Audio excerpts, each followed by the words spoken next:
Okay, good morning. It's 9 o'clock and I'd like to call this meeting to order. Uh, Trustee Pequin, I ask you to do the land acknowledgement. Sturgeon Public Schools respectfully acknowledges that we teach, learn, and grow together on Treaty 6 territory and homeland of the Métis. We honor and respect the history, languages, ceremonies, and cultures of the First Nations, Inuit, and Métis peoples who have called this land home for countless generations. We recognize the Cree, Saulteaux, Blackfoot, Métis, Dene, Dakota Sioux, and Inuit for their care, love, and stewardship of this place. We are grateful for those who share their knowledge with us and help to foster a respectful relationship with all of our relatives on this land. We are committed to understanding the harms done in the name of education and continuing to learn to honor the true spirit of Treaty 6 as a promise of friendship, collaboration, and a peaceful alliance. Thank you. The approval of the agenda. Is there any additional items to add? Okay.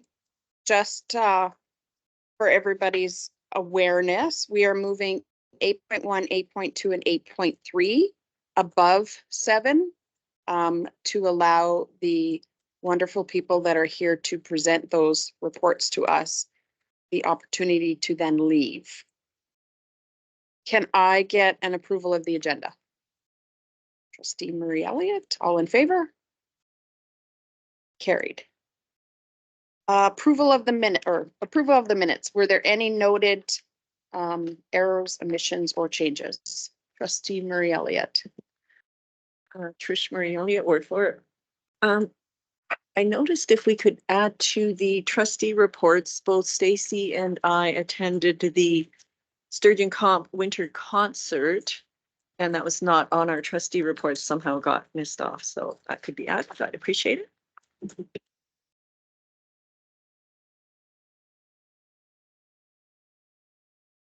Sorry, whose winter concert? Sturgeon Comps. Okay.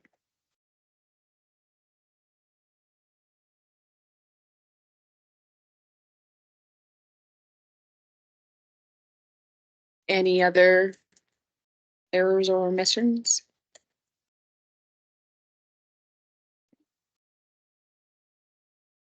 Can I get an approval of the minutes with the noted changes? Trustee Briggs, all in favor? Unanimous. Okay. We have nothing for 5 and 6. We're going to move on to 8.1, alternative programming report. Yeah.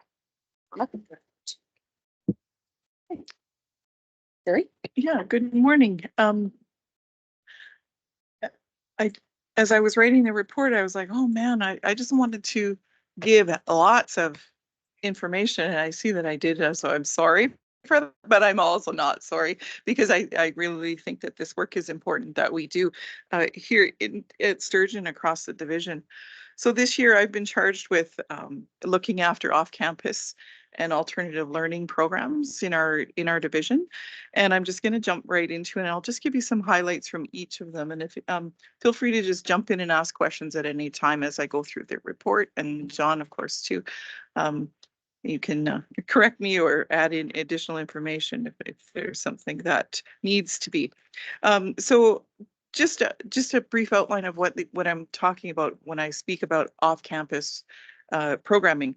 In this instance, we're speaking about work experience, dual credit, green certificate, outreach, and online programming. So anything that's not in the regular brick and mortar school, that's in this report. We try to have lots of variety in these, and of course through work experience, like no work experience is exactly the same for each student. So, it's easy to find lots of variety. For work experience and RAP, they can earn credits towards their high school diplomas as well as apprenticeship programming. We have been pretty successful with our apprenticeship programming through Sturgeon Comp High School. Right now, I believe there's 17 or actually now there's 19 as of this morning, 19 students in a registered apprenticeship program. So that's really good. We also have a total with RAP and work experience, 110 students currently enrolled. So if you think of the total enrollment of Sturgeon Clumsford High School is 862, and Redwater is roughly around 75 students in the high school. We've got 110 across the division. That's pretty darn good in my mind. And I think our parents are aware of the information. We try and get it out there. We've had lots of promotional materials made this year to get the word out, and having FTE in the schools as well has been or back in the schools has been really good. 0.5 at the comp, 0.3 at Redwater, and then 0.2 at the learning centers. And so those teachers are the ones that are coordinating the work experience, and they do all the work site inspections, and then make sure that their hours are calculated correctly, and evaluations and learning plans and are all done for those kids. And it's a big job, because you're working with, in this case, over 100 kids, and they're all over the county, right? So Car will travel and try and visit them at their work sites. I did a little bit of this over the summer, and inspecting work sites, and it was really great to see our students so proud of themselves when their employer says, they're doing such a great job. And it was just so nice to see, and the kids would just be beaming. And I was at so many different work sites, like sites that I had never even knew there were sites. And it was an eye opener for me in the county too, to see what there actually is out there too. Because if I've never driven north of St. Albert into the country, I wouldn't have known that. And it was really good for me to see, and for me to actually sing those employer songs as well as our student songs, doing so well out there. This year, we connected with Careers Next Generation. And so Careers was given a huge grant to then disperse into the school divisions. And so this year, what we did is we took the 0.2, it's a 0.2 FTE as a careers coordinator and off-campus coordinator. So currently that is assigned to part of my position. So of course, when you take those things, there are some asks from the body that gives you the money to do this. But so basically, I communicate directly with Careers. We have a careers coordinator, Taryn McDonald, who works directly with our schools.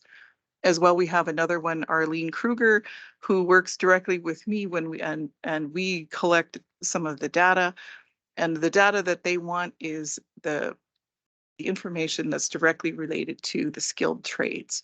It's not saying that if a student is working at Tim Hortons that they're not getting any work skills or anything like that, but because their mandate on this project is the skilled trades, ones that have a registered apprenticeship or an internship. Sometimes those work experience placements do turn into an internship or a RAP placement, and they're always a good start. But that's the work that we do together with Careers. Another big piece with Careers is that they have industry connections. And so Taryn works closely with and has for the last few years with the bigger industries. And when these industries decide that they are looking for an apprentice, they put these jobs on the job board for all the school divisions to see that are connected with Careers. And so we can register our students in that job board if they're also looking, and then we can make those matches. And we've been successful this year. In fact, Pembina had opened up 2 apprenticeship places in Redwater, and they are filled, one with a Redwater student and one with high school, Sturgeon Clumsford High School student, and they're starting February 1st. So that's really great. We're just getting all that paperwork done. And that was our work directly through the job board. So it works. So it's great. The downside to that job board is that our students then are now in competition with students from St. Albert and from Fort Saskatchewan and that kind of thing. But what Pembina was really looking for was local kids. And then through that, like through our coordinator at the school and with our careers coordinator, we managed to get these 2 people online. So it's excellent. Junior high programming, it's always a little bit of a trick to do a whole big junior high off campus piece, but there are those students who need maybe a different environment for a few hours in the day. And Four Winds Public Schools has a CYC who is really passionate about this. And she is organizing and has made connection with some employers here in Morinville, and they're hoping to get a little program going for a couple of kids out of Four Winds Public Schools. And so I know we talk about off campus a lot for high school kids, but the junior high kids too, like there is that section particularly in the K&E curriculum where there's workplace readiness outcomes to meet. And with those, we can certainly create these little individual programs for those kids. And Dan and his staff at Four Winds have seen the need there, and it's awesome. So they are trying to do something a little bit out of the box. It's good. Dual credit. Do I have a time limit? You're looking at me like. Did you need to add? Okay. Dual credit. So in 2016, the government actually said, hey, we're going to do this dual credit, and we're going to allow high school students and post-secondaries to partner and and they can get credit in post-secondary and get a taste of a career path, as well as get some high school credentials. So we have MOUs with several post-secondary institutions. The one that I've been really working hard with is our connection with NAIT. So last spring, we did an inaugural cohort with the welding program. And it was successful. We had all the kids got their high school credits, and only one didn't get their NAIT credits. So the passing grade was 63%. And we tried our best, but they wouldn't budge. But anyway, we did it again in the fall, and again, now we have another one starting February 1st. So in order to fill all the slots, because we pay the same price no matter how many kids are coming, we partnered with St. Albert Public Schools, and we have 7 students from St. Albert Public Schools joining our cohort this round. So we have 8 student composite high school students and 7 from St. Albert Public, from the 2 high schools there. Last term, we had 4 students from Redwater as well in the cohort, so that was great. And we're moving it along. Also with NAIT, we did some curriculum mapping with the heavy duty equipment technician program, but they decided that they were going to stall, and maybe we'll start it up in the fall. So I was hoping to get that one done in this winter term, but they had some issues with instructors and contracts and things like that. So I said, this relationship is not over, and I'll be phoning again, in the spring to see if we are going to continue that path.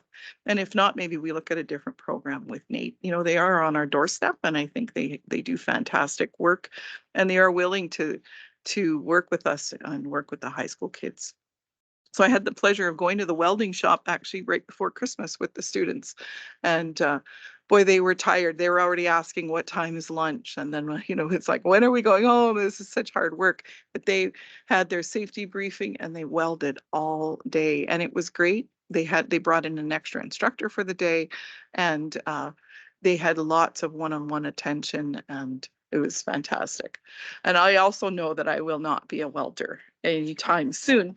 So that was actually, it was nice to get my hands on that too, and actually give it a shot and just to experience that. When we do get our dual credit grants, they are program specific. So for instance, we did the educational assistant grant this year, which we received $50,000 for. And we also received the enhancement grant. You can get up to 100,000, and this year we got 75,000, and I think it's probably because we had some carryover from the previous year. The program specific grants, they kind of limit us in the programming a little bit. Hence the partnering with the other two districts. So with Elk Island Public now, we have 4 students taking healthcare. And their practical piece is, unfortunately, it's out in Vegreville at the hospital, but we don't want transportation to be a barrier. And through those dual credit grants, we can get the kids there. And it is on a couple of Saturdays. So we have 3 Redwater students taking that course, as well as 1 from the Learning Center. And that's really great. And we just, so, you know, we also they have to actually register with Elk Island Public, but when we take the St. Albert kids, they register with us. So then there's, you know, we're all kind of working together with these dual credit grants. And what it does is it opens up the courses for the kids. Okay. Green certificate. So we've had green certification in our division for a long time, but it is really under enrolled. And so Sherry DeVolda, principal at the Learning Center, and myself have been talking about how we could promote it better, because we have these kids who, some of them work, you know, work on family farm, or they belong to 4-H, or they are interested in any of these things that are listed, and some of them have, you know, they just think, well, I have to work on the farm because my parents tell me to, but they can also get high school credit for it. There is an external body that does the testing for this one, for this certification, and it's done in Westlock in our region, and we're connected with Lakeland College on it. So we are looking at ways to entice that program a little bit more, because they can get their high school credits there. I think they can get up to 30 credits out of there. A big part of what you know, our discussions are around here is how are we expanding our programs and partnerships. And so we have been visiting our municipalities, and we have 1 left to go, and basically just giving you giving them the same information I gave you about, we have our students. Do you have any other new projects that are coming along, or explaining about the employer incentives and that kind of thing with those municipalities? And they have been really great. And we've gotten some soft introductions or e-introductions through that for other employers that we didn't know existed, or that kind of thing. And I've had really good discussion about business development in these smaller municipalities. And I know that's beyond my pay grade, I think, but I think it's certainly great information that we're going to pass on to Shauna, and I would have it come to you. We have been actually headfirst into examining aviation training in how we could get a program in our school division. Just yesterday, we visited Elevate Aviation at the International Airport. The day before, we met with the chief flying instructor from the Namao Flying Club. And of course, and I have a connection. I live with a manager who runs a Edmonton flying school. So yeah, he's my roommate. So I have a lot of kind of background information there from him on who to go and what to see, and how to try and make this work. We already have some options of how we can get this started, but also in addition to private pilot's license, some mechanics. And yesterday we saw a little way that we could probably get it started. So just takes a golden check to get it started, that's all. And we're working on that too. We're looking for grants, and the Elevate Aviation was actually funded through Alberta Labor. And I'm wondering if that's a place that we need to knock on the door at to get these, because they're working directly with industry, not necessarily post-secondary institutions or schools. But what they are doing is drumming up interest in the schools. So they have programs from grade 1 to grade 12 where they bring the students over to the international airport. And in some cases, there's week workshops, and in other cases, an instructor comes to the schools. So we're going to look into that and see how we can actually drum up some of that excitement around aviation in our district. Next week, we're heading to Coventry Homes in Parkland. They have a partnership with Parkland School Division and Coventry Homes, and they have a really unique program out there. The grade 10s actually take a semester practically in a garage, and at the end of the semester, the home is built. And throughout that time, they work directly with each of the tradespeople in that build. And perhaps that is something that we could look at in the future as parts of our county expand and grow. The last couple of last things. Summer school. So summer school has grown. I've attached some numbers there for you. You know, the number of credits and the number of students that are in summer school that enroll summer school is phenomenal. 67 students of those were off campus in the summertime. And of course, that's a great time for kids to get some hours and some work experience or wrap time in. And we certainly do track that nicely through the Learning Center, or not Learning Center, through the summer school. The last couple pages are on the Sturgeon and Morinville Learning Centers along with the SPVA.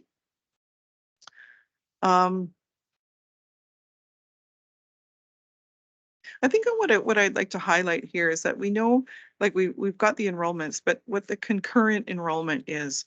So when a student can't fit in a course or didn't make a course in one semester and has to retake it the next semester, the way that we've done it this year, instead of each school offering their own, particularly Redwater High School and Sturgeon Composite High School, is these courses are taken concurrently with the learning centers. So students from Redwater would register at the Morinville Learning Center. Students from Sturgeon Comp and on this side would register with the Sturgeon Learning Center. So that is a fair number of kids and a number of courses that our learning centers are managing for us. And it's great. It seems to be working. There is support in each school for those students that are taking those courses. And you know, we'll see how it pans out. This is the first time we've done all of our courses through the Learning Center like that. And then we'll continue in the second semester and make the tweaks as necessary. But it is a large number of kids for learning centers to track in addition to their own. So, and teach and you know, evaluate all of that. So there are some challenges around the learning centers for sure. In particularly the one that's highlighted here is the one with Power School. Seeing that there's technically three schools. And so we run 3 tracks of Power School for each of these schools. And that, you know, can be a management time kind of issue. And for the admin staff as well as for teachers, you know, they're creating things twice, you know, one in one place, one in another place because it belongs to a different school. So we're exploring ways to make that more efficient for the learning centers. And we've got lots of good people thinking about this and coming up with some ways that we could do it.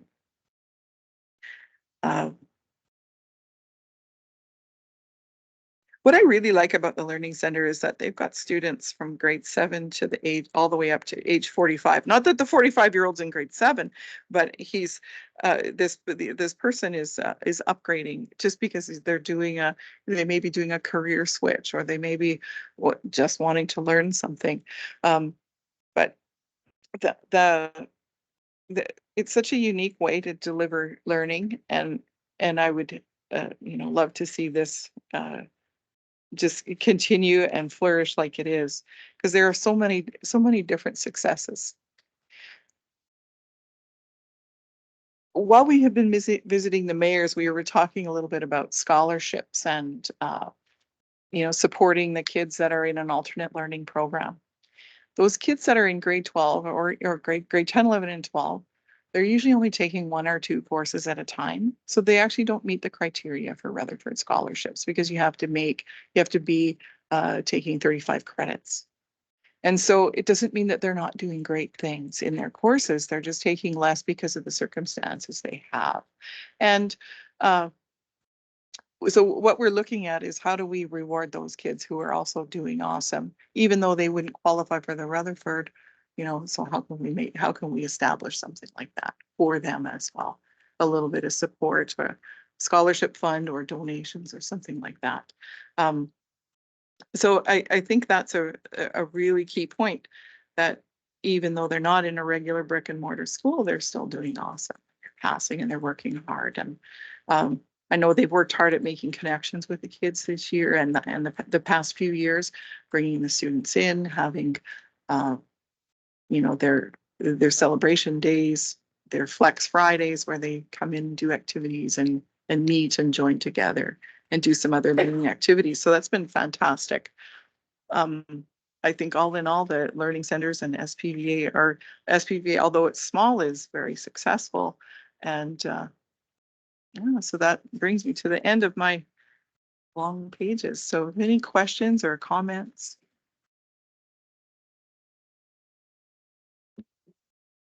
J.C. Bugle, Ward 5. Just to add, I know at school count or the advisory committee meeting for the alternate learning, we had their presentation here at our committee of the whole just recently, and they just wanted to make sure that it was clear that there's no maximum number of credits our concurrent students can get through the learning centers. Just some of the information she shared. She's like, I think I said it wrong. Can we make sure that gets cleared up? But yeah, that our students at Redwater and Sturgeon Comp can be flexible on how many credits they get through the learning centers as well. She thought that she may have misspoke on that one. Yeah, we Thanks. thank you for that. We did have a discussion on that, and I think though, a little attachment to that comment would be, do we want them taking more than 10 credits just on a success level? Like we don't want to overload the students either. So I know we kind of try and limit it, but we know it can be unlimited. So And I just follow that. Also, thank you very much. I appreciate the amount of information you've given us, because I really didn't understand what some of these programs were exactly and how they look in our schools for our students. So I appreciate the depth of the information and the data that's behind it to let us know exactly what that looks like and how to encourage students to enroll in them. So I appreciate that. Just a couple things really interesting, and I think this is a really cool way we're going here. One I wanted to just mention is drone technology. It's getting bigger and bigger. In fact, in our area, there's distributors for some pretty big drone projects. So, but anyways, the other side of it was talking about scholarships. If you want to, I can arrange for you to come talk about that at Rotary, and maybe Rotary might be interested in providing scholarships there. So for that. So thank you. Joe Dwyer, Ward 4. I don't have a question, just comments. As a parent of kids in Sturgeon Public School and as a trustee, I really appreciate the different things that we offer our kids, junior high, high school, and how accommodating and flexible and just meeting the kids where they're at and what their needs are, whether they're high flyers that need more or, soccer players who can't go to I really appreciate how we meet each individual kid with these alternative programmings where they're at and try and make sure they have the best education. And if that doesn't speak volumes for like our vision, mission, and values of meeting kids where they're at, I don't know what would. So just comment. Thank you. We appreciate it. thank you. I would like to thank Carrie and the team, and thank you, Joe Dwyer. That's already the plan. So I can outline, we're just in baby steps of that, and we want to have a clear plan for that when we're looking at that for drones, but we're on it. It's exciting. But I want to say thank you. Thank you, Carrie. It's a very full report. And I think for the board, just with dual credit with the ups and downs, just where we're at right now, it's very exciting to see that we're actually really making some traction. And And so I just want to say thank you. Thank you, Carrie. Thank you very much. I'm going to do a quick pause before we move on to the literacy report, because I noticed that Janet has popped on because she is going to give an ATA report at 9:30, and look at her. So if we can, if you can unmute Janet and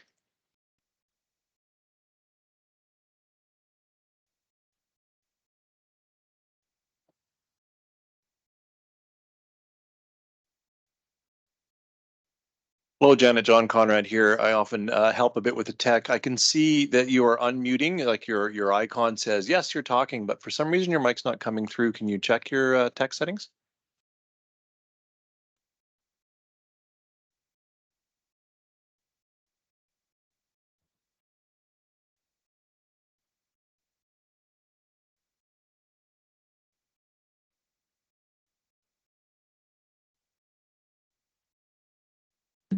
My apologies again, Janet. John Conrad here. I'm going to do a little tech support with you, if that's okay. In Teams, I'm not sure if it's a platform that you're often using, because I see that you're clearly initiating conversation, but it's not coming through on our end. If you go to more at the top, and then settings, and then device settings, one of the key things to check is that the audio devices listed there actually matches. Like if you go down to your computer, there'll be an audio, like a little speaker that is the same audio, so that your computer is saying, hey, we're going to use Realtek, or your computer is saying whatever it is on your computer, and that the Teams client says that exact same thing, whatever that is. That helps a lot. Can you check that for us?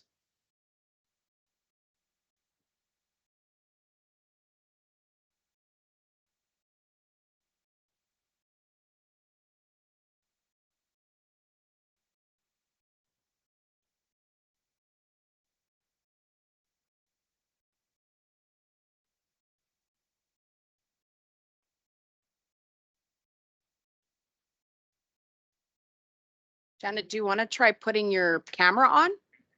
Oh, can you hear me Oh. now? Yeah, there you are. Okay, it says all the settings are the same, so I don't know what happened. And my camera looks like it's on. Is it not on? Nope, but that's okay. I thought maybe that would trick the system and we could hear you. Well, thanks. I don't look great today anyway, so you're not missing much. Thank you for having me. Brief report. We've been doing a lot of PD with AI. And how it can benefit our students. So we had the ATA come out and do a presentation on AI for our members, and then there's another one virtually tonight. The great thing about AI, and where I think it will really help students and teachers, is that it can differentiate for different levels of reading. So if you copy and paste a text in there and say you want it at 5th grade, even though you're teaching, English 20-2, it will take it and not lose any of the meaning, but put it so that kids that struggle can understand it. So we continue to work with it. It, of course, is moving really fast. So we continue to try to in-service our teachers on it, and that's kind of where our focus has been for the last little bit. And are there any questions about it?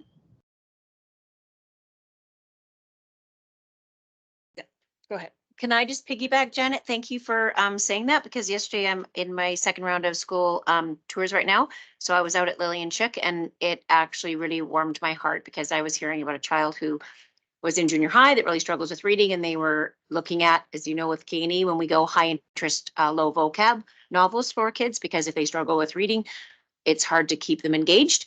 And so the principal, Lillian Chick, walked me through how, if they throw that into using that AI, how they could take that text and make it at appropriate reading level for that student. And it happened in seconds. And I thought, wow, what an amazing tool to a sports student. So thank you for that. And I love the professional development. I look forward as we roll that out for our staff. It's wonderful that the ATA is actually really taken a great role to support our teachers with that, because wow, what an amazing tool. Yeah, I think it will overall, and the nice thing about the presentations is it does talk about the dangers of AI. Like, we're really trying to make it clear that you can't use it to, assess students' work, but it certainly can help students' growth in the classroom. And we have to, as it moves forward, we need to make sure that students know how to use it and use it appropriately and be safe while using it. So they've been great presentations, and I'm pretty excited about it, which is amazing because, as you have seen from my showing up on here, I'm not great with tech. So lots of learning going on over here. But if there are no questions, that's all I have for today. Well, thank you very much, Janet, and have a great day. Thank you. You as well. Okay, 8.2 literacy report. Janet. Thank you. Shannon Campbell-Requa, Director of Education Planning, and it is my pleasure to introduce my colleague and partner, Nicole Farwell, who is Curriculum Coordinator. We're very excited to speak with you regarding our Literacy Assessment, Instruction, and Support report. Literacy remains a vitally important foundational priority for division-wide. Of course, literacy includes the fundamentals of reading and writing, but even more importantly, it's the ability to engage critically with ideas. Throughout this report, you will see this balance between helping readers and writers develop and helping thinkers develop. I would like to acknowledge that through support of leadership, we have been able to introduce some novel approaches, some new things to support literacy growth division-wide. Included for your reference is a list and description of the assessment tools we use throughout the division. Without going into detail, I will just mention that you will see a balance here between assessments that are designed to give teachers instructional information about those students who are learning to read, but also assessments that help us understand our students' ability to comprehend and engage with literacy materials. And this strategy of maintaining both sets us apart in the province. Just briefly, the timeline that we like to look at for those assessments, obviously some of that is influenced by Alberta Education's requirements for when these literacy screeners are implemented. But for grades 2 through 4, we like to look at those screeners that Alberta Education requires right at the beginning of the year, close, kind of giving a couple of weeks into the school year. And that's really great data to inform our instruction for the year. And within that as well, we do the comprehension assessments in that September to November space, depending on the grade. Obviously, looking at some of those younger grades, we like to push those a little further into that late October, November space. And then in January, the grade 1s are invited to do those same literacy screeners. And of course, the reason for January is that a kindergarten is optional. And so we need to give that foundational time in September, October, November for them to get those foundational letter sounds and whatnot. And then that post-assessment, just to check how we did, that opportunity for reflection and to celebrate the growth of our little readers.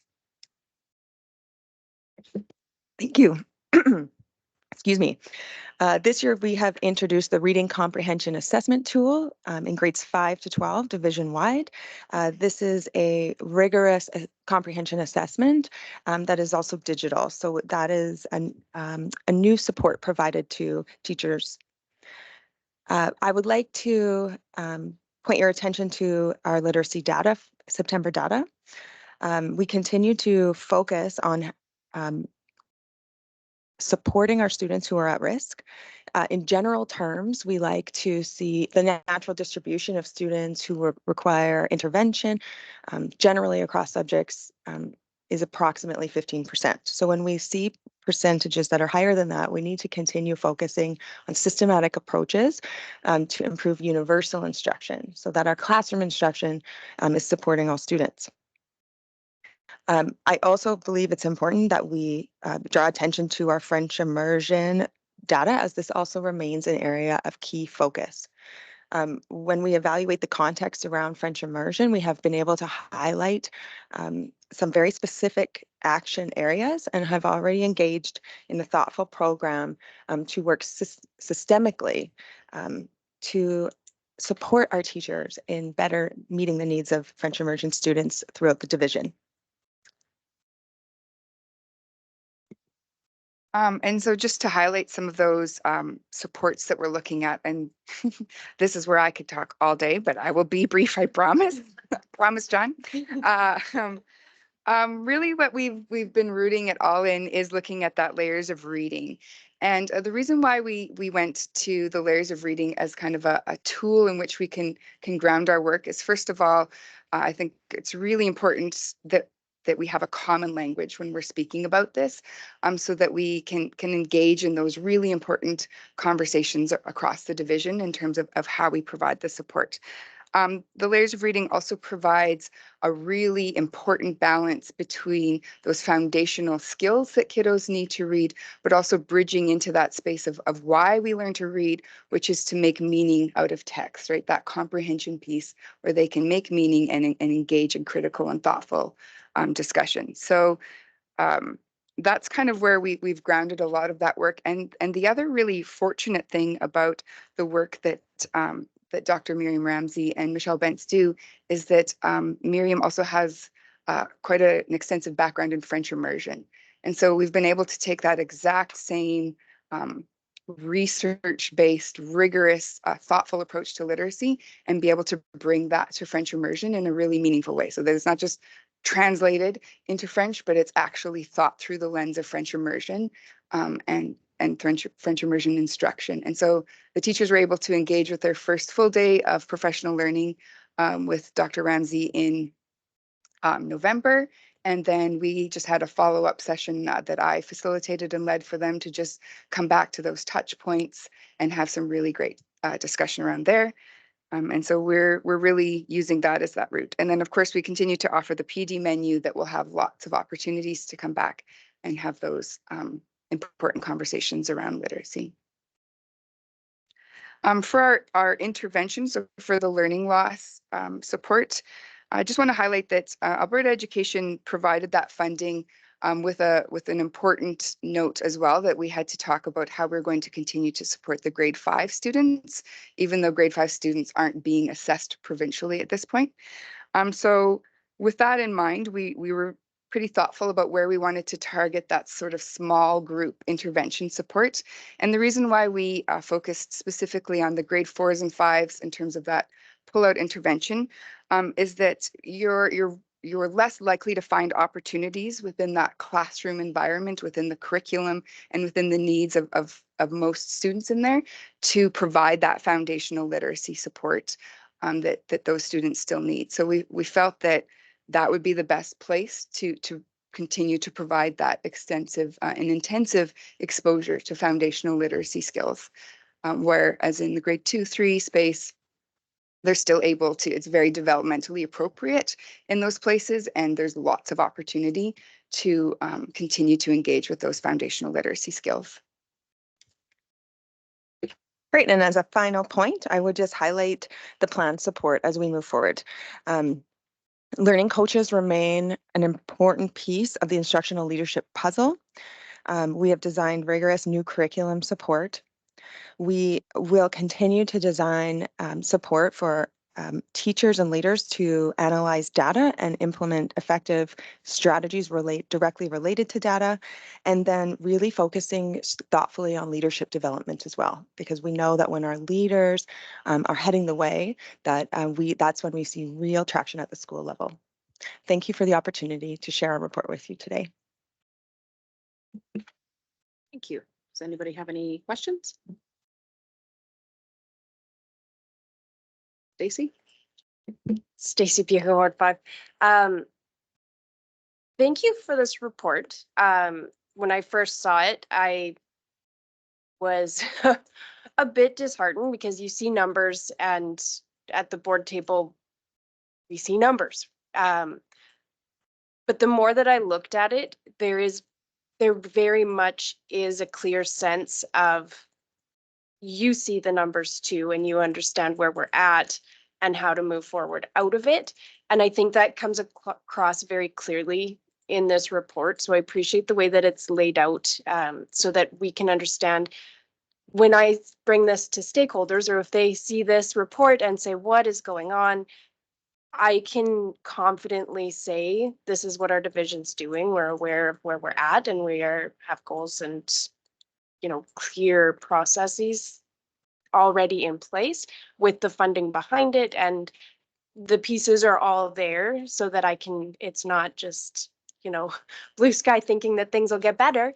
Yeah, exactly. So I appreciate the way that this is laid out. In particular, that grade 4-5 mark, I agree that's a tough one, because you can't bring that into the classroom anymore.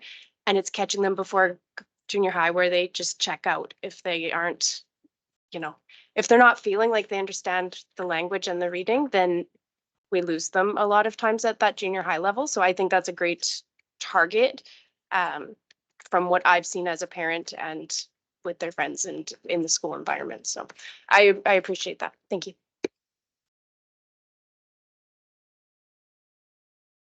Okay, thank you very much.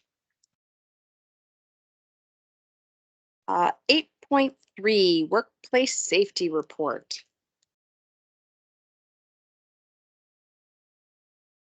Rita. Hi, thank you. My name is Rita Raposo and I'm the Director of HR. Thank you for giving me the opportunity to provide an update on our workplace safety here at Sturgeon Public Schools.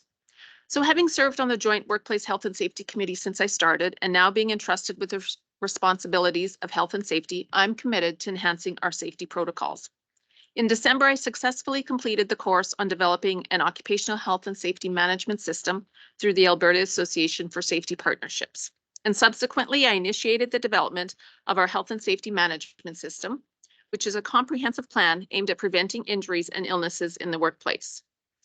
The key elements of the system include management commitment, hazard identification, hazard control, joint workplace health and safety committee, which we already have in place, orientation and training, inspections, emergency response planning, which is our Hour Zero program, incident investigation, which we have been doing ongoing, but in collaboration with Education Services lately, we have converted the employee incident report form into an online format.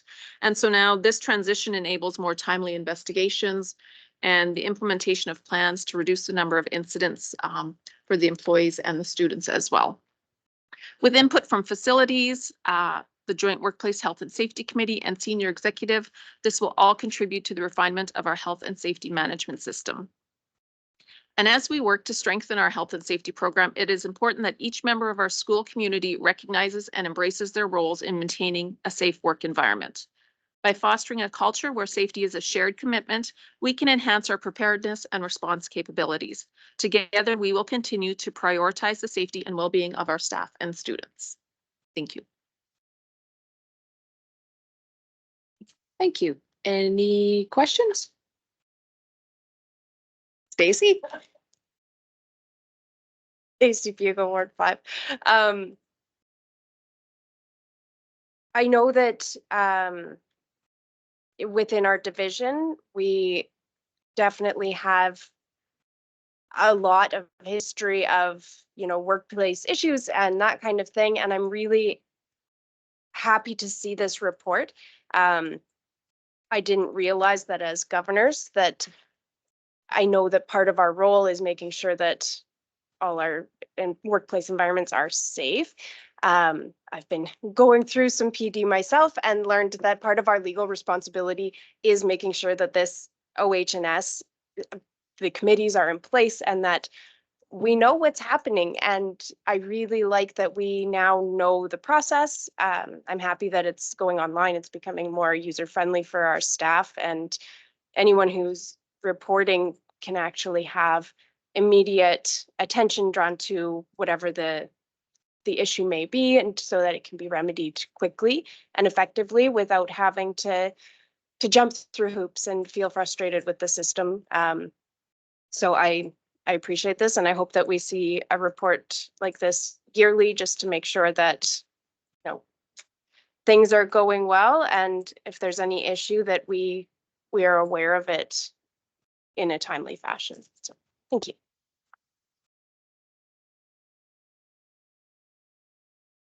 Trish Marie Elliott, Ward 4. OH&S is huge in every industry now. And so just tying this into our last two reports, do we have programs in our high schools that kind of gear kids to learn a little bit about the OH&S industry? Because even going into anything you're doing, if you have a little bit of a background in this, people are going to hire you.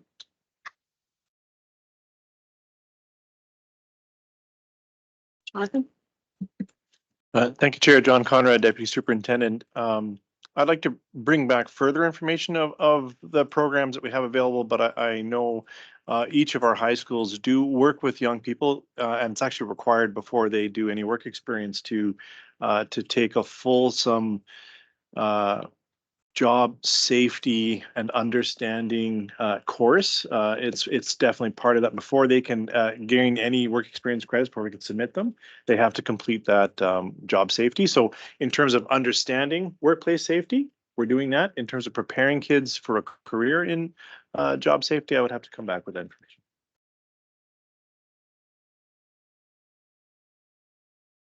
Okay, thank you.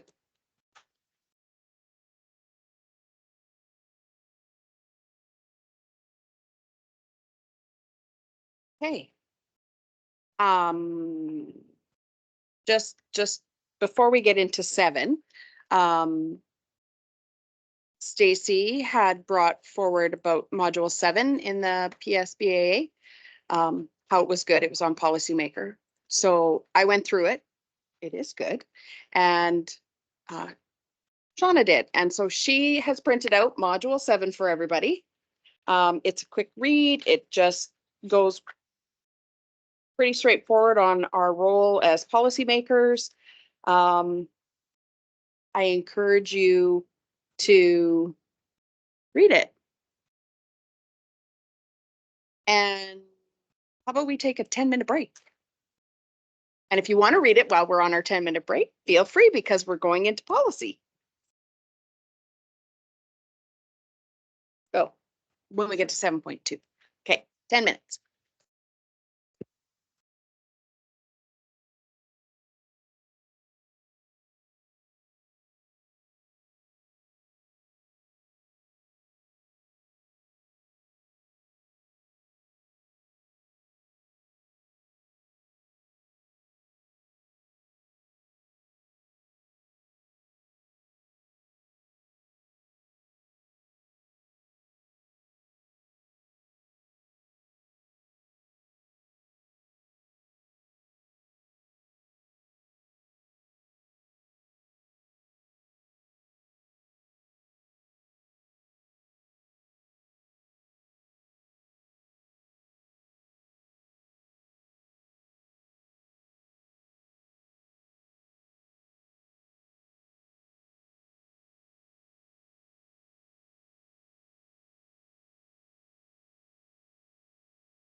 Okay, welcome back.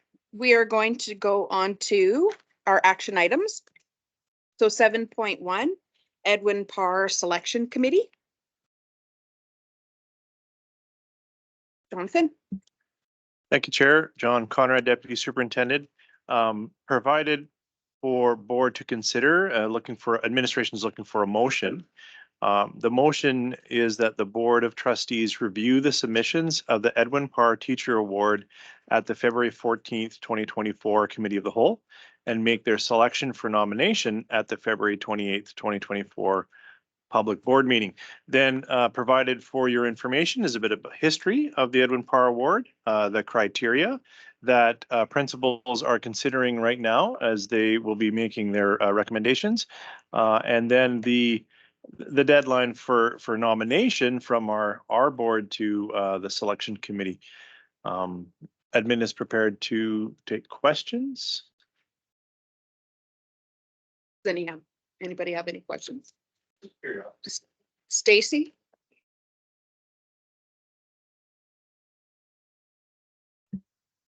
Stacy Bugle, Ward 5. Just curious, is the motion for strictly for this year, or is the motion that the Board of Trustees review these annually? This is now a motion that will be coming to you every year. So this is about to ensure, as you know, it goes on to zone 2-3 from here, the board selection. So historically, the division has had one. And so that's what the board puts forward and which you still approve as it go forward. And so we did some backwards planning as to the deadline for the submission.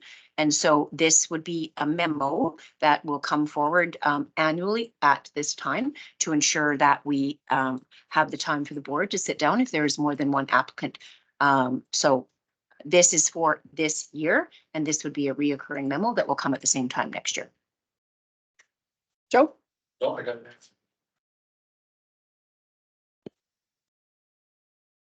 Can I get someone to put forth the motion? Trish? I move that the Board of Trustees review the submissions for the Edwin Parr Teacher Award at the February 14th, 2024 Committee of the Whole and make their selection for nomination at the February 28th, 2024 Public Board meeting. Are there any questions on the motion? Okay, I'll call the question that the Board of Trustees review the submissions of the Edwin Parr Teacher Award at the February 14th, 2024 Committee of the Whole and make their selection for nomination at the February 28th, 2024 Public Board meeting. All in favor? Unanimous. Okay, 7.2, Board Policy 315. Shauna. Thank you, Shauna Warren, Superintendent. So administration is recommending that the board rescinds policy 315. And so a motion would be required. Just some additional information for the board that the Remembrance Day Act, it does clearly define your legislative responsibilities for Remembrance Day ceremonies. So all of that information is there for you that is straight out of the act. And feedback at the Committee of the Whole that the board looked very carefully at this new administrative procedure. And just a reminder to the board that in the fall during Remembrance Day ceremonies, it was brought to that the board trustees brought it to administration's attention that there was some discrepancy in the language in our procedure policy at the top, this policy for the actual protocols for opening exercises, etc. So administration has spent months and gone through, looked at other school divisions, looked at all legislative responsibilities, any guidelines that come out from Canada or the province as to what are the protocols are. And also after the Committee of the Whole, administration also added in the feedback from trustees to the AP, and the AP is later in the agenda. And so we are looking to rescind this policy. Can I get someone to put forth the motion? Cindy? I move that the Board of Trustees rescind Board Policy 315, opening exercises flag protocol and recognition of dignitaries as recommended at the January 24th, 2024 Public Board meeting. Are there any questions on the motion?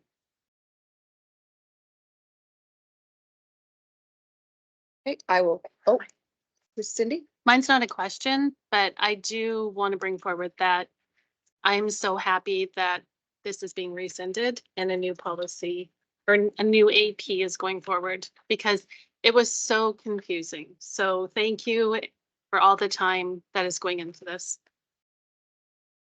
Okay, I'll call the question that the Board of Trustees rescind Board Policy 315, opening exercises, flag protocol, and recognition of dignitaries as recommended at the January 24th, 2024 Public Board meeting. All in favor? Unanimous. 7.3, Board Policy 400.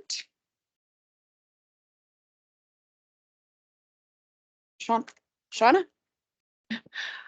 Well, we're so happy that we have Sean there now. So this is actually one of his policies. So I am going to turn it over to him. This has been, we did discuss this at Cal, but I will turn it over to Sean. Thank you, Superintendent. Sean Nicholson, Associate Superintendent Corporate Services. So we're just bringing policy 400 forward because it is clearly stated in the Education Act. The board's responsibility to appoint an auditor. So just in an effort to clean up the board policies, we're looking to bring this forward to have it rescinded, as again, it's clearly stated in regulation. Can I get someone to put forth the motion? Cindy? I move that the Board of Trustees rescind Board Policy 400, Financial Accountability and Audit as recommended at the January 24th, 2024 Public Board meeting. Are there any questions on the motion? Janine? I don't have a question. I have more of a comment about my concern about taking away policies. Because we tell our stakeholders to check our policies, not the Education Act. The Education Act is an arduous task to find things in because it's a 200-page document. So I understand taking away policies because they're clearly defined in the Education Act, but at the same sense, I worry about eroding our accessibility to the stakeholders to finding something. So it's just a concern. I'm still okay with removing the policy because this one's pretty clearly defined, but just wanted to raise my concerns in the public forum, rescinding policies.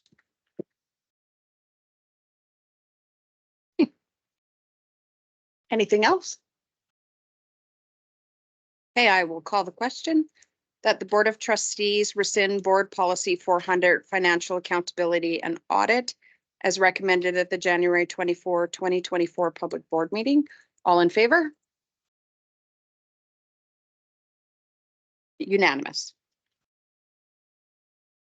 Okay. We will now move on to 8.4, the communications report. Jonathan? Thank you, Chair. John Conrad, Deputy Superintendent. Provided for your information is the monthly communication report highlighting various opportunities and events that the communication team has specifically been lifting, supporting, designing, creating. I just want you to, the trustees, to hear that this report doesn't capture everything that's happening in the division, but it does capture what this team is putting forward and ensuring all of our stakeholders and our community finds with Sturgeon.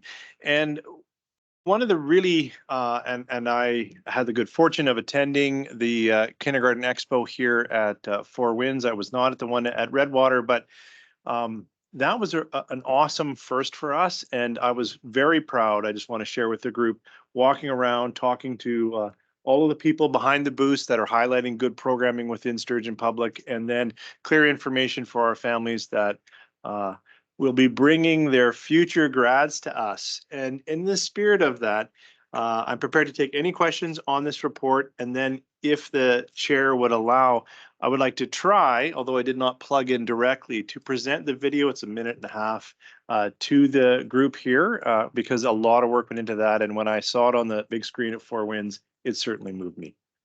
So first, any questions I'm prepared to, and then I can try to get that working. Janine? I don't have a question, but I heard an ad on Now Radio for our kindergarten expo and I was like, "Oh, we're on the radio," and I was super excited. So yay. I would just like to say, I really like this infographic on the feedback, especially coming up to our parent engagement. And I'm curious, how did that one go at Camilla and Sturgeon Heights?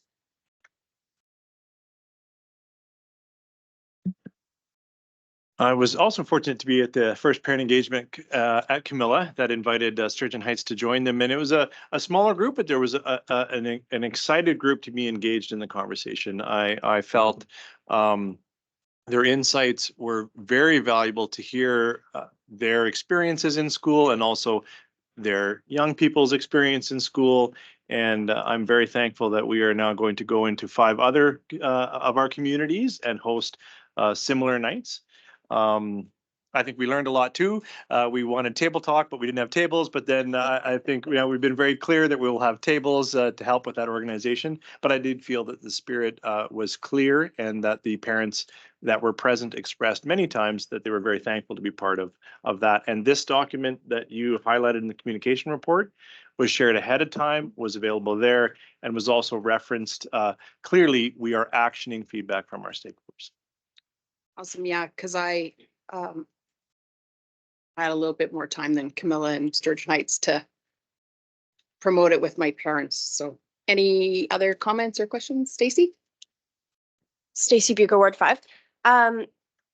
Just curious, this is probably more of a request for information, so maybe doesn't belong right now, but when I know that this infographic had been posted on the Sturgeon Public Schools Facebook page as well, and I know that there were some questions from parents or from stakeholders on social media directly. I probably could have answered, but I chose not to, as that is not my role. Just curious if maybe at some point, sorry, PSBA has a module about social media. And so I thought maybe at an upcoming CAL, we could have an opportunity to sit down during our advocacy portion and maybe discuss with marketing just the roles and responsibility when it comes to social media and how we as representatives of the division are expected to respond or not respond, or what the contact point is there. Great, thanks. It's a great question, and I think it's something we can bring forward, especially because that is your role as advocacy forward facing, and I would appreciate that module, just like as you dig through that module 7 as a board to understand your role in policy. We will bring that back. And so, but I'm going to speak operationally what we do right now. So communications monitors any questions that come forward. And of course, it comes to the senior team. And then generic responses tend to be put in the comments. But I think it's a very good conversation to have about your role as trustees, and then what would the process be about how you respond. And of course, it would be with policy, et cetera, because you would always want to speak to your role as advocacy to refer back to the division, vision, mission, values, and refer back to policy. But if there's any support that would be needed, we can do that. But I think it definitely deserves a bigger conversation as a board for advocacy. It's an excellent question. Thank you.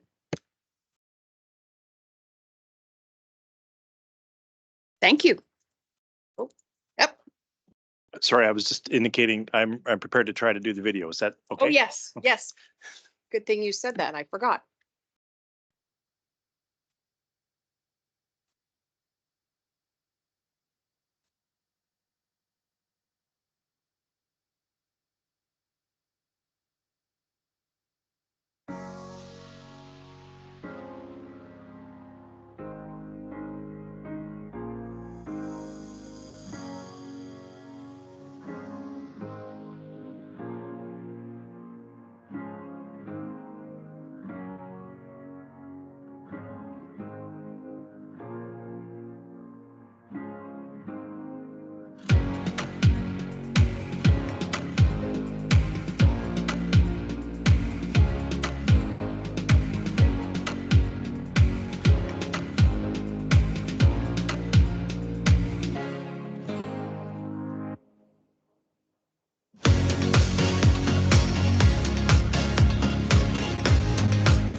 Thank you, Chair. And included in the report is the link directly to the video, which will play well-timed with music that keeps tempo and will move you better than the tech that I did here today. But thank you for indulging me.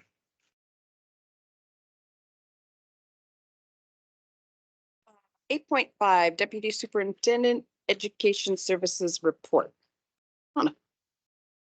Just before I turn it over to the deputy, I just would like to remind the board, just as the first time you saw that workplace safety report, that over the last 2 years, one thing we've been looking at is what type of reports will support the board in their role of governance.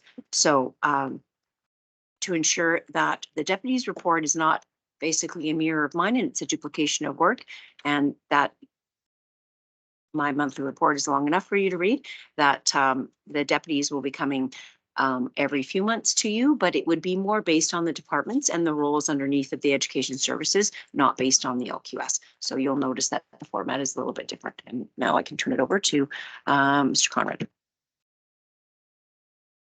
Thank you, Chair, and thank you, Superintendent, for clarifying the differences. I know we both work within the leadership quality or toward the superintendent quality standard. Provided for information is a bit of a longer report, as I have the honor of working alongside a lot of fantastic people doing great things across our division.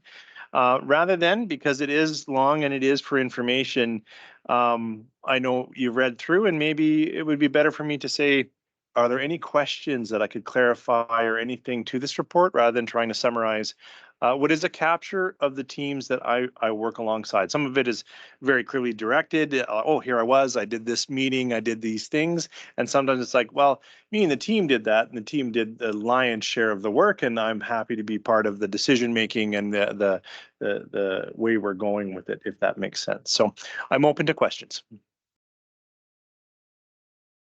Janine? In your first little student and learning support services, nope, that's not where it was. I lost it. So it said you standardize test weighting. Provincial achievement test weighting has been standard across the division. So is that the PATs or is that finals? Is that both? Because it says PATs and then it says final exams, and I don't quite know. What do you mean? Thank you. The conversation we had directly with every administration did focus on the PATs to ensure we were at that weighting. So I can say we are definitely those that are using PATs. That's the maximum weighting. There were a few schools that we intend that weighting then to be grade 7 to 9, like if we're looking specifically at that, because it doesn't make cognitive sense for teachers to have a higher weighting in grade 7, then it gets reduced to 10% in grade 9. But some of the administration said they are working toward that this year, and so we'll be looking at that standard being in place 7 and 8 for sure next year.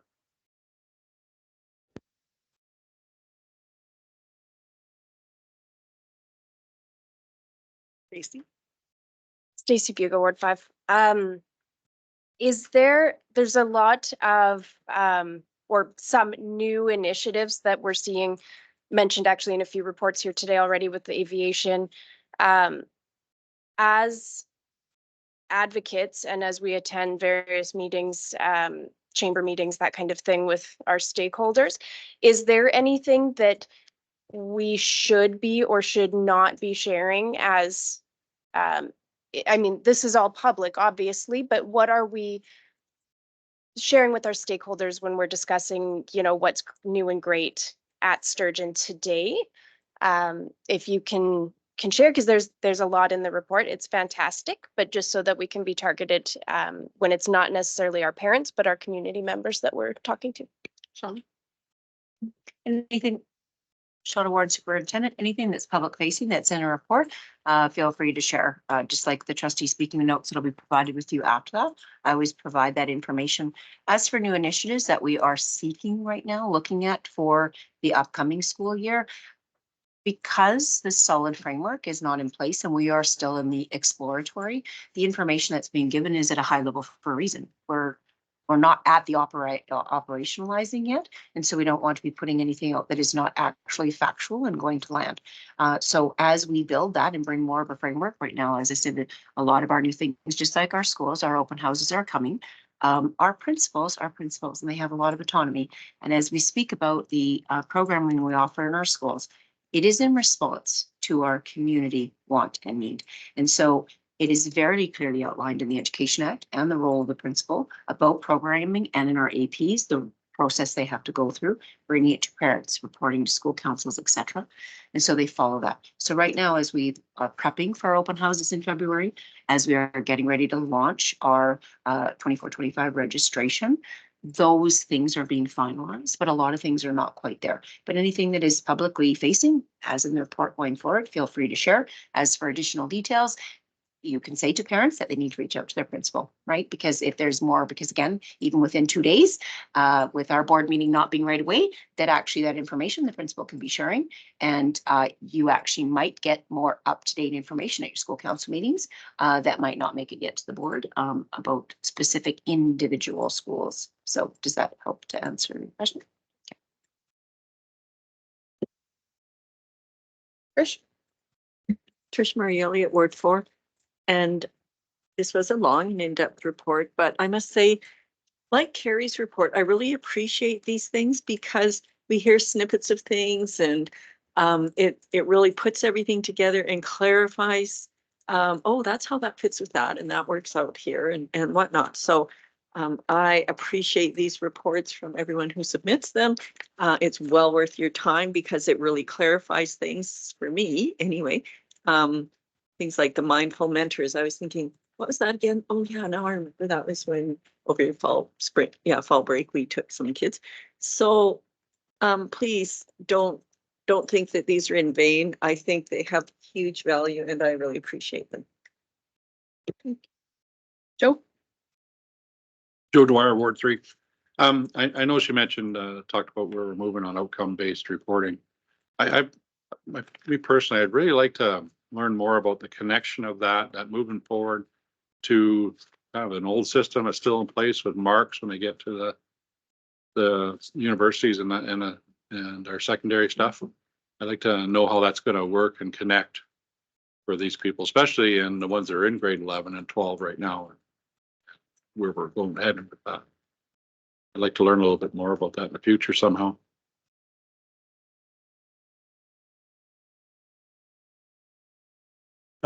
Thank you, Trustee Dwyer. I was able to bring a short report to yourself about outcome-based reporting and what we're doing within the division. And I would think that would be a great place for some more depth. Very quickly, and just very quickly, outcome-based reporting at its core is designed to help the student understand what they do already know and can do, and what they do not yet already know and can do and need to for the success of the course. So I understand the idea of marks and scholarship.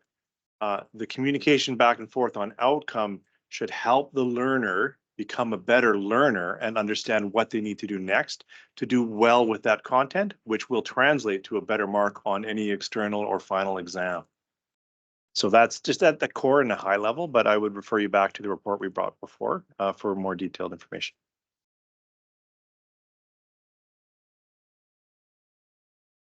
Okay, thank you.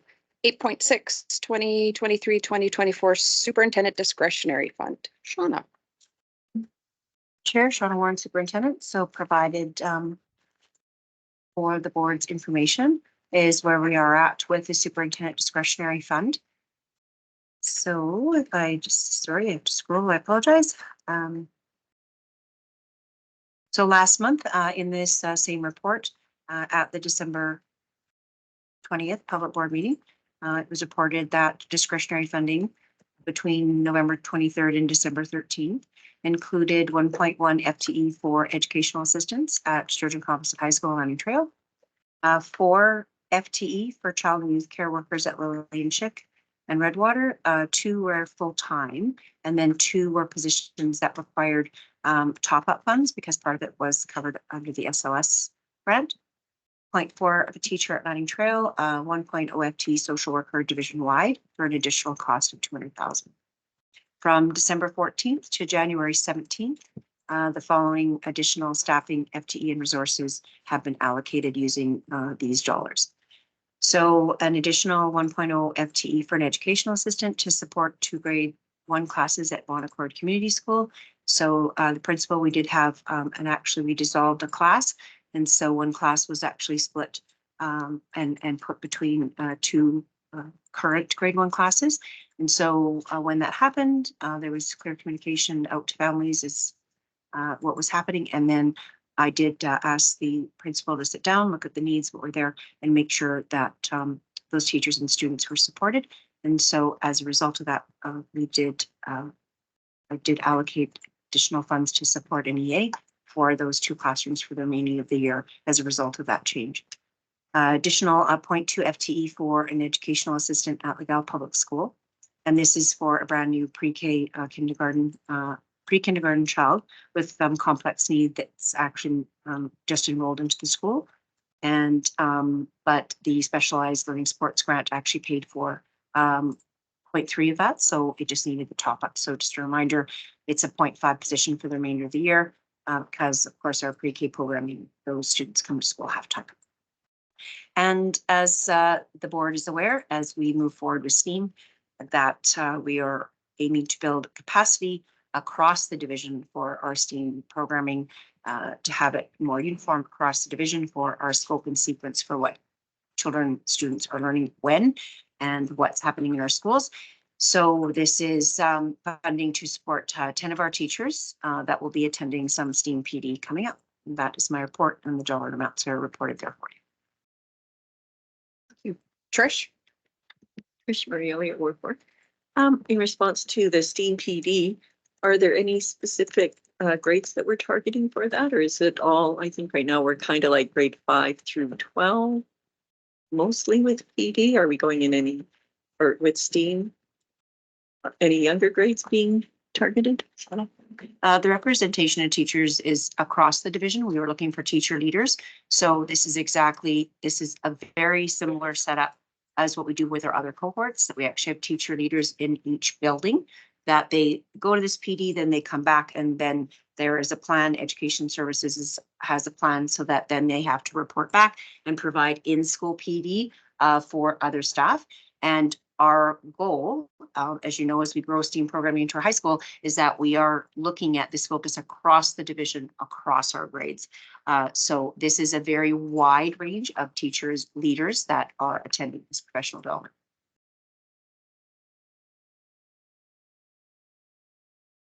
Cindy?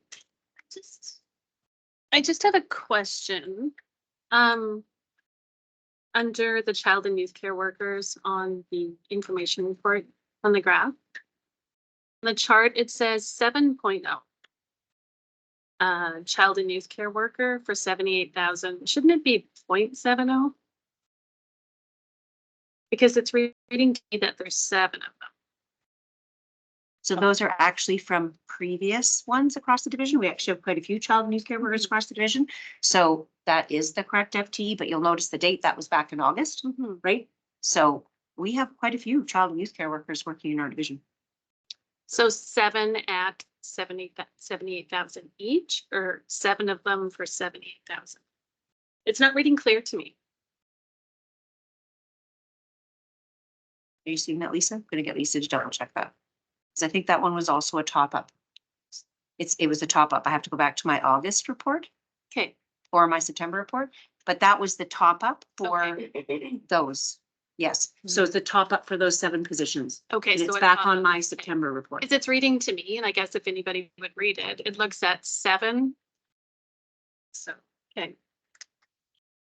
And just to remind, this is how we track for the budget. So if you want the details, because yes, it's 7, but it's the same thing as you know what I just spoke about for the 0.2 educational assistant, or even if I say if it's a top up of funds, I'm not going to be showing necessarily the top up. It's how many positions, and that would have to go back to the specifics of the report. So if I'm topping up 7 positions, it's still 7 FTE that are being supported through that. So this is for the dollars, but the breakdown was provided back in that first month. So this snippet of the Excel document for the budget, this is the exact same one you've seen all year. So every year I just update, hence why the date is really important to look at, to unpack. But for those 7 positions, it was a top up.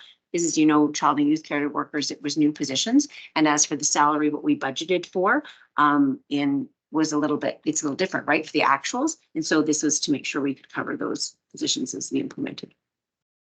Thank you.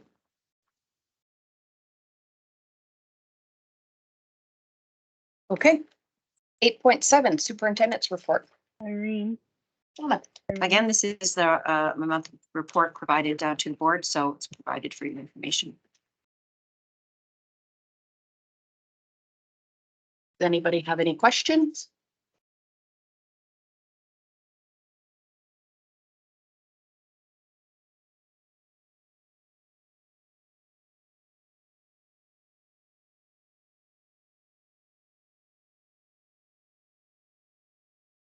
Okay, 8.8 Administrative Procedure 335. John. Thank you. So again, this is what we spoke to earlier. So for trustee information, this is the brand new Administrative Procedure 335, along with an appendix and a handbook for staff.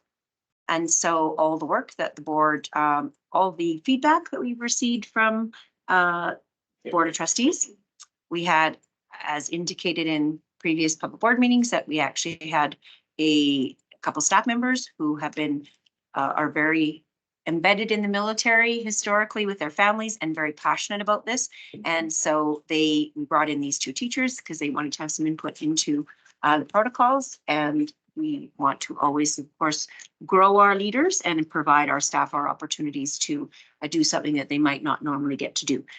So actually writing and providing input on administrative procedures would not be the normal thing that the teachers would do. So we embraced that they wanted to do that. So just background information, I just put the Remembrance Day Act in there. Refer back to this AP again. It has all the feedback that was provided. And so as a board, you've had time to look at it over the last couple of weeks to make sure that it has everything in it. I think that it is very clear. And after this board meeting, it'll be sent out to our schools and uploaded so they have it. And I think that it is very clear now for our staff. And I hope that as trustees now, it is very clear about protocols so that there is true clarity of what happens when, whether it is introduction of dignitaries, lowering of flags, etc., or specifically Remembrance Day protocols. Stacey? Stacey Bugle, Ward 5.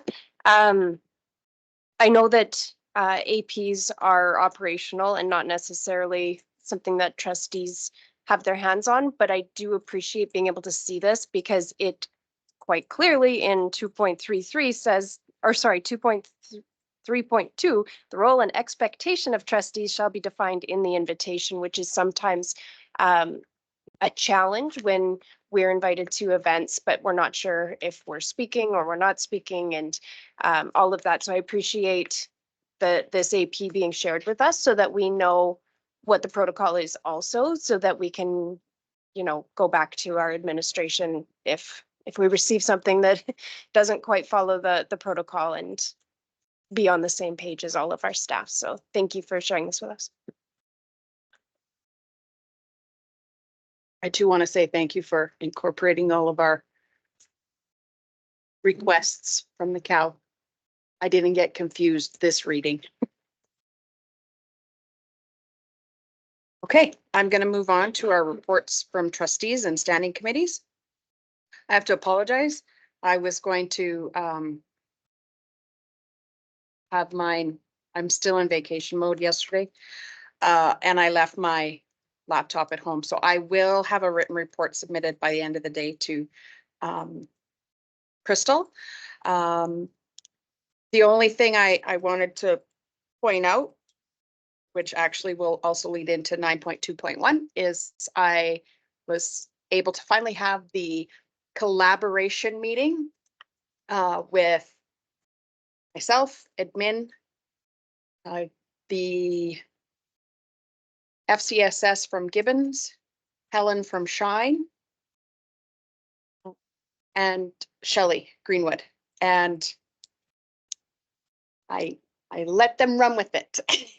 So they're collaborating. I believe they're getting other, Laura was going to reach out to the other municipality partners in FCSS, and they are going to continue meeting and only call me if they need something from me. So we are going to mark that one off as completed. Okay, Janine.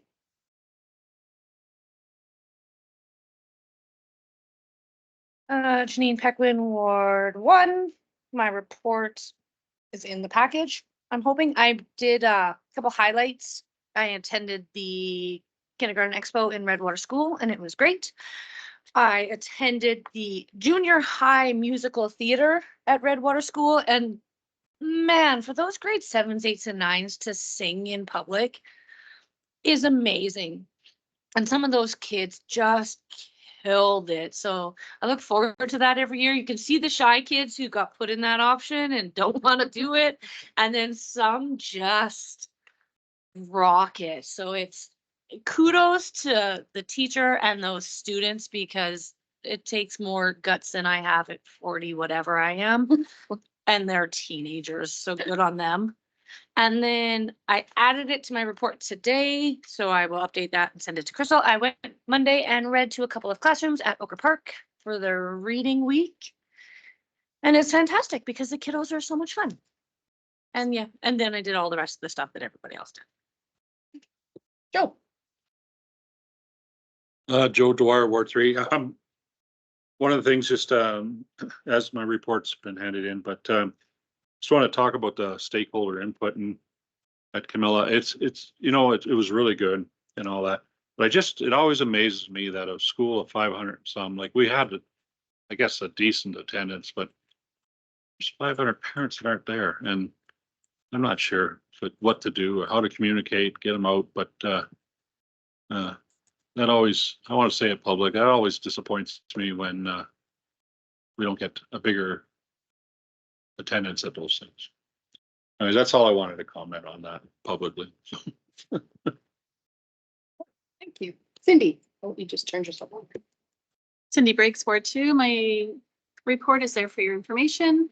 The Kindergarten Expo I attended at Redwater was great. It was nice to see all the different information sessions set up for parents. And I had some feedback last night at our parent meeting that it was great. It was really easy to navigate. It was great. Looking forward to Lily and Chick tonight. They are having a family night, an Indigenous family night. So I'm looking forward to that. And I will touch base next month with more information. Stacy. Stacy Bugle, Ward 5.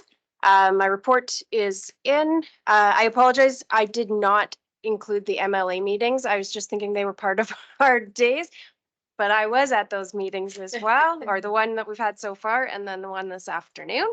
I apologize to the MLAs for disregard. I'll add that. All my school councils, I've already had this month. Of course, we're getting to the end. They all presented their wellness plans, which was really unique to each school. I've got École Morinville Public, Four Winds, and the alternate learning. So very unique environments and very unique challenges. And the way that they've set up their wellness plans is really meeting the needs of those school populations and age groups and demographics. So I thought that was really great. The alternate learning is really excited about their new Schoology program, which is the tracking software, and the way that it's you would have, I can't do it justice. It's a fantastic new software that they've been researching for the last couple of years, and they're really excited to get that going and what that's going to mean for efficiency of the teachers as well as the learning of the students. So I thought that was really great, and I wanted to shout out to all of the work that went into that program. I was able to attend the Tammy Ray performance at Lillian Schick School. It was fantastic. The immediate impact on students, having performers engaging them, the kids were through the roof, and some of them like really felt it and came up afterwards and, you know, making her paper airplanes that he signed, and, you know, some really incredible interactions there. So that was great. I appreciate being invited to events like that when I'm able to attend.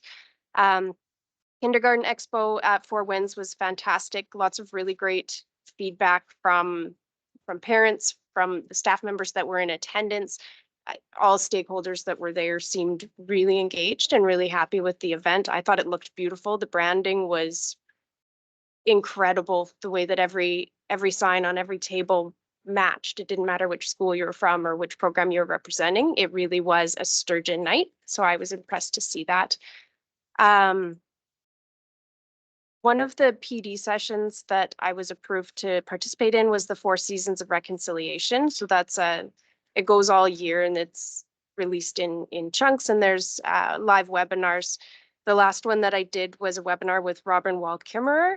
She's fantastic. She's one of my favorite people. And in an education environment, this program is for educators.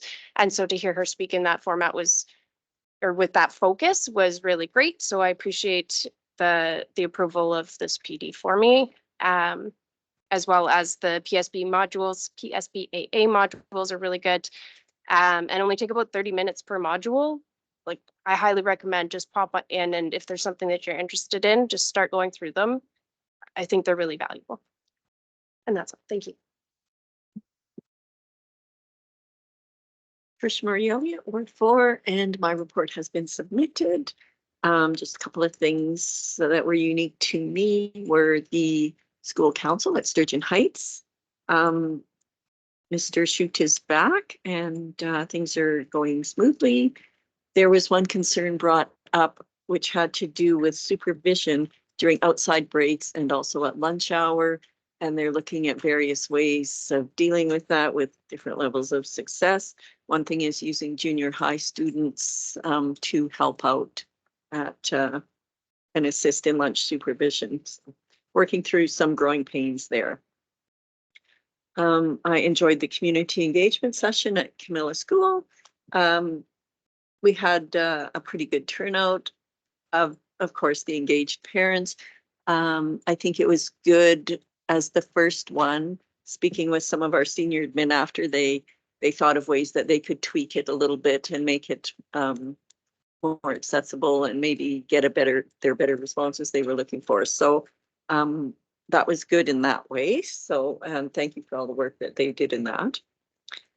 And Monday night was Sturgeon Comp School Council. And it was very interesting that the chair brought out the infogram, which was very nice, and she shared it, made sure all the parents were aware of it. The one thing about the engagement nights, though, that had a lot of confusion was I've seen it called 3 different things: parent engagement night, community engagement night, and stakeholder engagement. And people weren't sure if this was all the same thing or were they all different things. And so I think we clarified that up with our group, but just for future reference, like in the communications report, they call it parent engagement. In Shauna's report, it was community engagement. And so just so people don't think there's 3 different engagement nights they have to attend. There was some stuff came up at Sturgeon Comp. The new digital platform for exams went fairly smoothly. At one point, they had a person in from Alberta Ed who was on site on one of the mornings and helping them with, I think it was the social 20 or 30, social 30 exam, 30-1. And they were very impressed with how prepared the school was. And I guess the school had been practicing since the beginning of the year, logging in and doing things like that. So when it came time, that the Alberta Ed rep was able to help with small little issues that the students might have had, but was very happy with the way things went. So kudos to our school. There have been some staff changes. Mr. Pazook is off until after spring break. With registration starting, it sounds like they're on track to have over 900 students next year, which is wow, good for them. And I think that just shows how our programming in this division is really attracting students. Whether it's not just the academic programs and trades we're offering, but our music and our athletics. So our arts, other arts programs, I love it. And we got a little update on the new vaping policy. I don't know if you remember that when they presented, they were having the escalating penalties. Each time a student was caught vaping, the penalty would increase. So for each additional offense. So the admin mentioned that they used to be catching the same students vaping over and over again, but now with the new escalating penalties, they have not caught any students for a second time. After the first time, it has seemed to done the trick. So good work on them on all of that. And any questions for the comp or anything?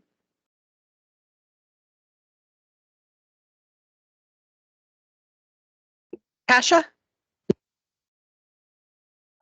Sorry, my report is not included, but just to summate, both parent councils for my schools were on the same day this month, and because of the cold weather, one was canceled and one was virtual. Nemeo is being challenged with I feel like it's like picture day, parking. Parking is like pictures. Nobody's ever satisfied with your photographer and how the pictures turn out. And it doesn't seem to matter what they do regarding parking. It's always going to have somebody upset. So they're working through that to see if they can clean it up a little bit. Other than the regular items that we all attended today, this afternoon is the TIPA engagement session. So we'll be attending that. And other than those items, it was a pretty quiet January for me. Looking forward to the stakeholder engagement next on February 5th. Thanks. Janine? Just to add to your report, Shauna sent out the Guthrie School little video that was on Global News. So shout out to your Guthrie School and their community closet and the great things that are happening there, Tasha. Thank you. I saw they've been talking about that for a while, and then I saw it this morning. Thank you for sending that, Sean. I really appreciated it.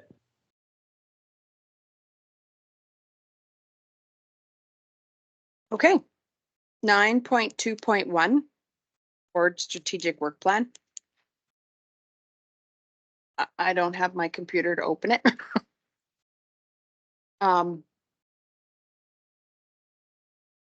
But I can say, like, mark 100% by that action item of whatever I did. Collaboration meeting. That thing. Okay, 9.3 Committee of the Whole report. So it's in here for you. We will approve it at the next Committee of the Whole meeting. Anybody notice anything that popped out at them with this?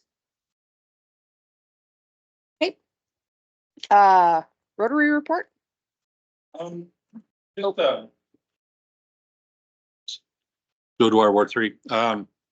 The Rotary, like even this morning here, it's been a lot of youth stuff lately. So we're really getting into the youth part of our club and what we're up to. But again, I'd like to mention that We had a presentation this morning and looking for a scholarship around some of that stuff, and I think Rotary could play a big part in that.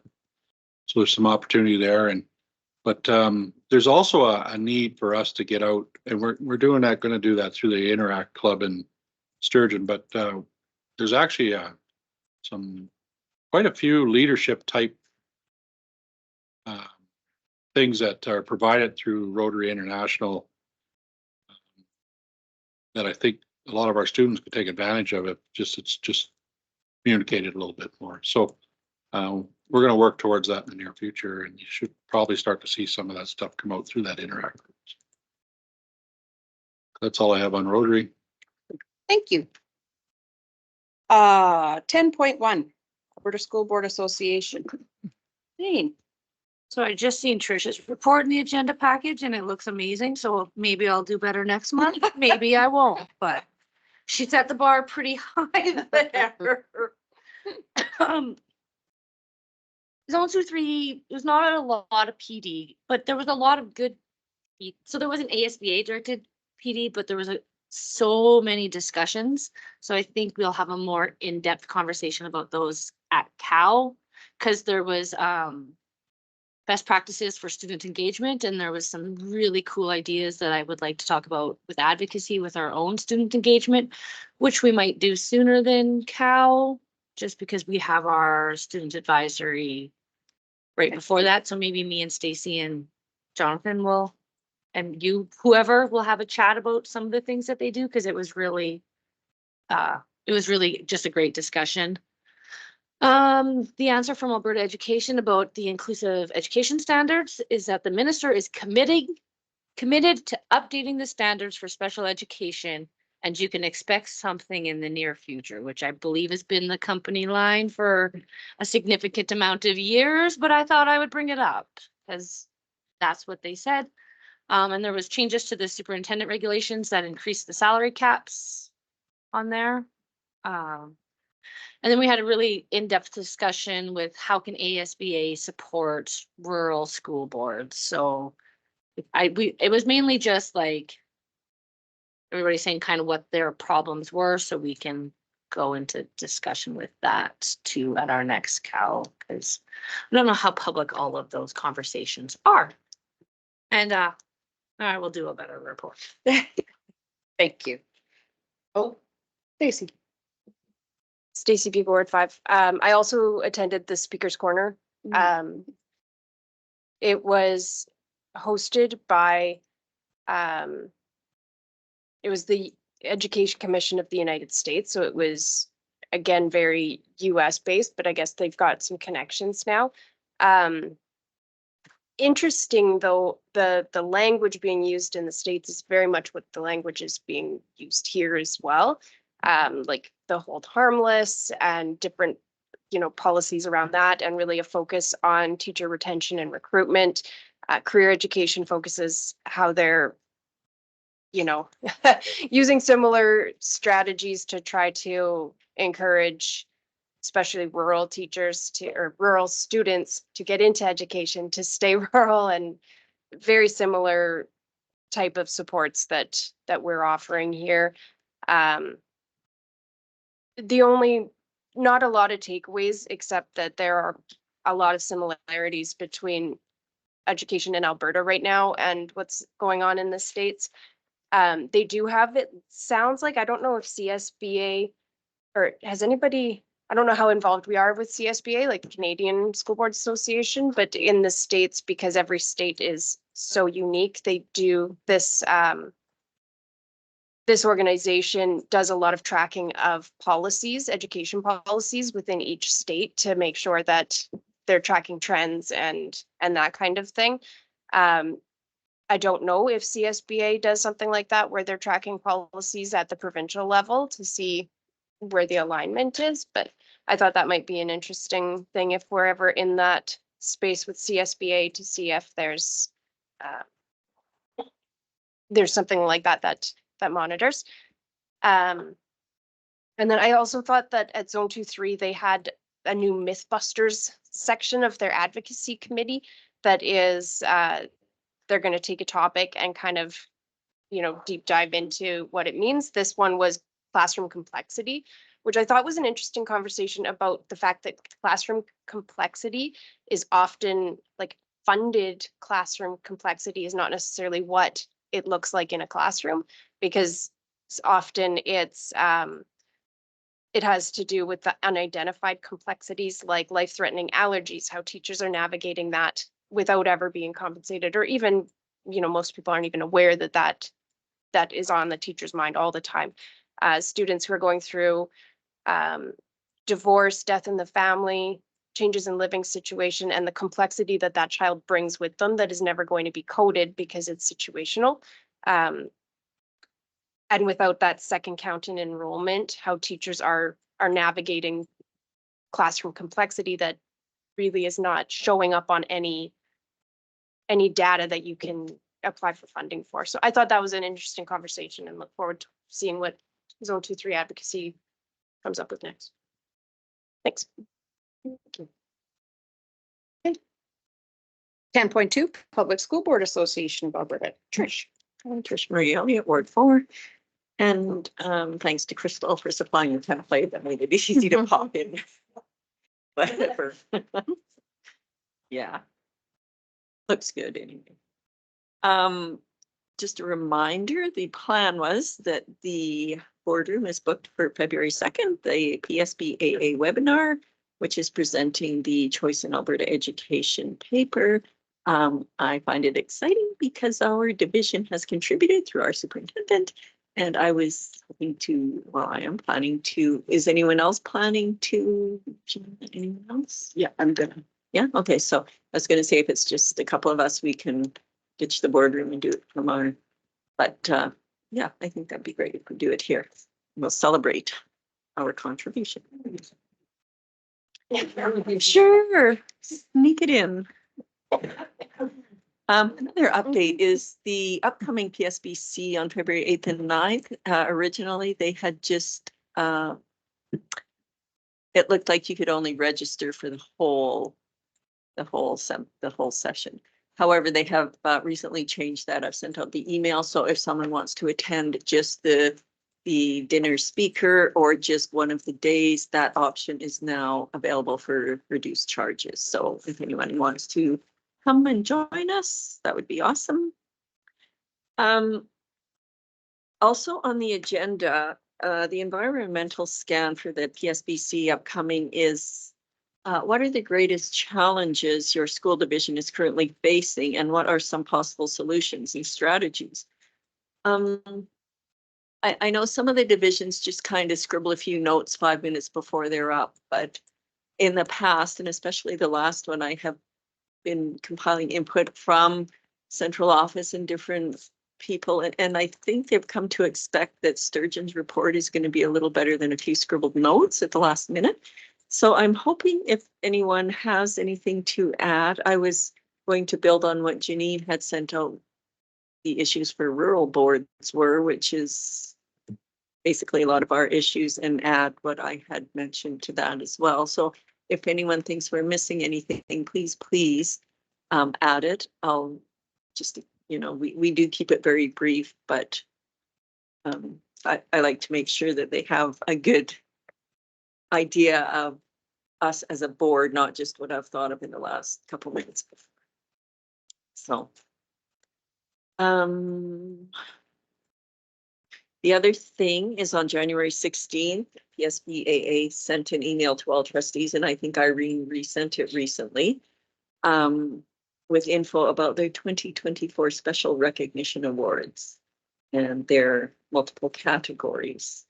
So this is a bit of an action item. Does the division want to make any nominations in any of those categories? The deadline is Friday, March 31st. So perhaps is this something we would like to put on the next CAL agenda? Yes, please. And perhaps we can have a little more in-depth look at what the different categories are. I believe it was all attached to the email if anyone wants to do any pre-homework on that. I think that's it. Any questions? Oh, Tasha?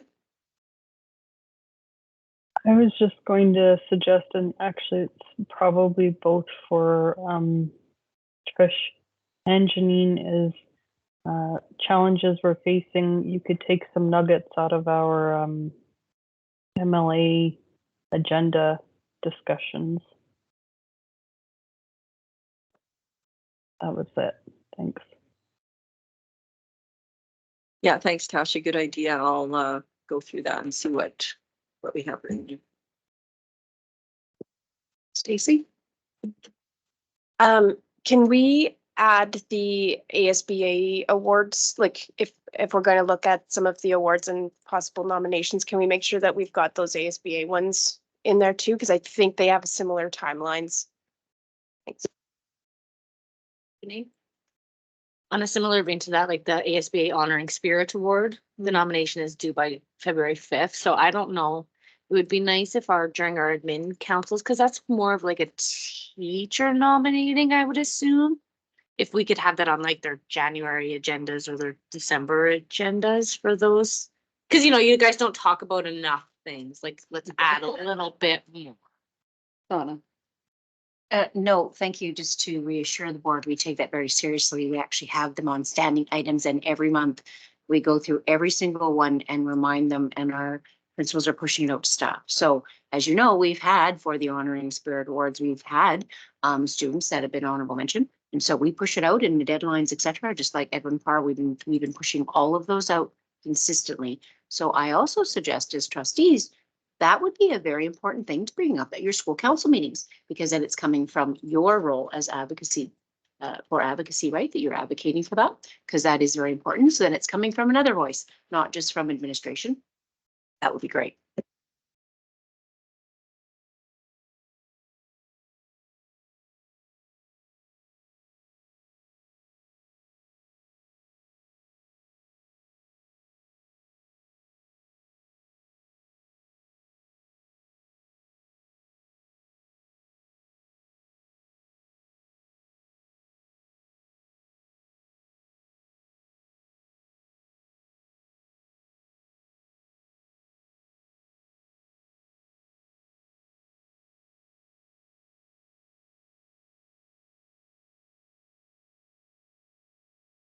You guys disappeared. I can't hear you. Oh, it's because I forgot to put my Oh. mic on.